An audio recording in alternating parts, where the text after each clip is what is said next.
Hey guys, it's Andrew, and today I want to talk to you about the importance of knowing your kids or your students in the classroom or in other environments. In William Ayres' textbook, To Teach, vigilance is described as an important aspect of teaching in the classroom. It is described that teaching also requires to be observant, to nudge, push, or cajole students when they don't do as well as you think they can do.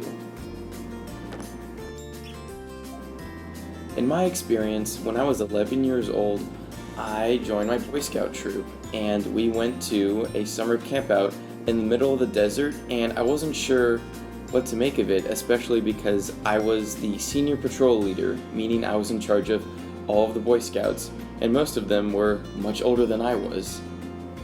Before the trip began, I was warned that 2 of the Boy Scouts in my troop had a mental illness and they required to take medication or else they could have bizarre outbursts.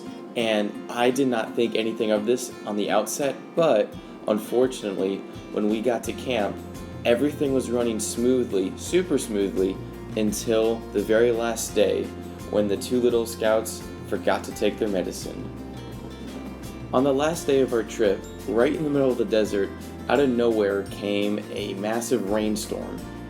The camp was situated in the bottom of a canyon, so this proved to be very harmful very quickly. There was a flash flood warning because all the rain was draining right into the camp. All the Boy Scouts had to be evacuated to higher ground. Unfortunately, these 2 little scouts ran away.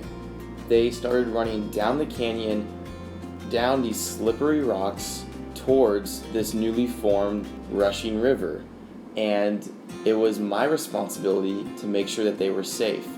I told another scout to make sure that all the other scouts at the camp were at the proper evacuation point because there were no adult leaders present, unfortunately. Once I knew all my scouts were okay, I could chase after these 2 little rascals. The 2 continued to run away from me. Even though I tried as hard as I could, I realized I couldn't catch them, but I could lead them towards higher ground where it was safe. Fortunately, I led them right into the arms of our adult leaders, and they were caught. It was my responsibility as both a leader and a teacher for these young boys to ensure that they were safe. I should have done a better job of making sure that they were under control, but when things went awry, I took the right steps to make sure they were always safe.